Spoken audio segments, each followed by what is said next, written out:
Hello अस्सलाम वालेकुम। जैसे कि शरपसंद का एपिसोड 25 का टीज़र जो है वो लॉन्च हो चुका है। जैसे कि फरासत भाई अपनी बेगम रुबीना को जो है वो तमाम बातें मोहल्ले के आकर बताते हैं। वो हफ्सा के बारे में भी बताते हुए कहते हैं कि हफ्सा जो है वो तो जो है रात की जॉब करती है और जो है उसकी माँ उसे लेकर नवाब शाह किसी की मैयत में नहीं गई बल्कि हॉस्पिटल में डिफेंस के लेकर एडमिट हुई है और उसका जो है ऑपरेशन होने वाला है। मैं उसकी तमाम वीडियो जो है वो बना कर आए हैं क्योंकि आजकल बात करने से पहले सबूत होना ज़रूरी है। फिर देखना आप लोगों में कैसी जो है तहलका मचता है। यहाँ पर वो रुबीना को कहता है कि तुम जो है अपनी तमाम दोस्तों के सर्कल में जो है ये बात जो है फैला दो कि वो जो है अपनी बेटी को लेकर हॉस्पिटल में एडमिट हुई है, वो भी गायनी के वार्ड में। तो ऐसा क्या हुआ है इस लड़की के साथ। यहाँ एमन जब अपने बाप की और वालदा की बातें सुन लेगी तो वो फ़ौरन ही जो है वो अमार को कॉल करके कहेगी कि आखिर तुम्हारी मंगेतर जो है वो नवाब शाह नहीं गई और फिर हॉस्पिटल में एडमिट हुई है। तो ऐसा उसके साथ क्या हुआ है जो गायनी के वार्ड में वो एडमिट है और उसका ऑपरेशन हुआ है, मुझे सब पता चल गया है। यहाँ पर अम्मार को जो है वो बहुत बुरा लगेगा। अपनी माँ को वो बताएगा कि आपने ही ये रिश्ता किया है, अब आप ही से निपटाएंगी और ख़त्म करेंगी। यहाँ पर वो जो है शाजिया को कॉल करके जो है पूछने की कोशिश करती है, जिस पर जो है हफ्सा रोने लगती है और अम्मार को वजाहतें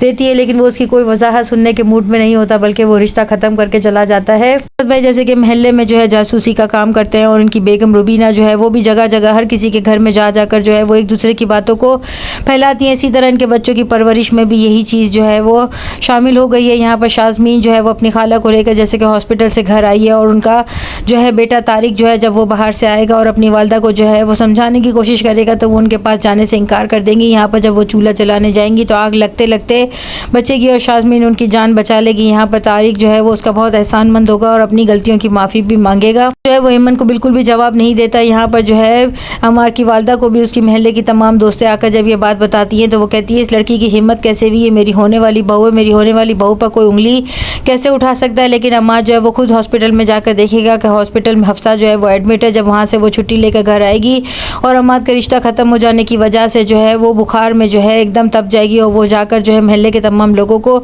उसकी माँ बुलाने की कोशिश करेगी और अम्मार की वालदा को भी जाकर वजाहतें देगी, लेकिन वो उसकी कोई वजाहत नहीं सुनेगी और वो कहेगी कि तुम्हारी बेटी अब पूरे महल्ले भर में बदनाम हो गई है और मैं इस लड़की को अपनी बहू नहीं बना सकती। यहाँ पर फरासत साहब जो है वो अपनी बेगम को कहेंगे कि तुमने ये बात जब फैलाई तो लोगों में जो है कुछ ना कुछ सुनगुन तो ज़रूर हुई होगी, अभी तो पार्टी शुरू हुई है। फिदा जो है उन दोनों की गलतफहमियां जो है वो दूर हो गई हैं। वो दोनों एक दूसरे के साथ बहुत हंसी खुशी रह रहे हैं। वो बच्चा अडॉप्ट करने के बारे में भी सोच रहे हैं। यहाँ पर तारिक जो है वो शाज़मीन से माफ़ी मांगकर उससे निकाह करने की ख्वाहिश का इजहार करता है। यहाँ पर फरासत भाई अपनी बेटी को समझाते हुए कहते हैं तुम क्यों दिल छोटा करती हो, तुम्हारा बाप तुम्हारे साथ मौजूद है ना। जो है वो रुबीना को और उसकी तमाम दोस्तों को जो है वो वॉक करने के लिए जब जाएगी तो रास्ता रोककर कहेगी तुम्हें शर्म नहीं आती, तुम मोहल्ले की लड़कियों को इस तरह से बदनाम कर रही हो, तुम्हारी भी बेटियां है, खुदा का खौफ करो, तुम जो है फरासत भाई की वजह से ही मैं तुम्हारा लिहाज कर रही हूँ। जिस पर रुबीना कहती है ज़बान संभाल कर बात करो, लड़की मैं जो है फरासत की बीवी हूँ, मुझसे कोई इस तरीके से बात नहीं कर सकता। यहाँ पर हफ्सा को पूरे महल्ले में बदनाम कर दिया जाएगा जिसकी वजह से वो खुदकुशी करने की कोशिश करेगी। असद भाई अभी भी जो है वो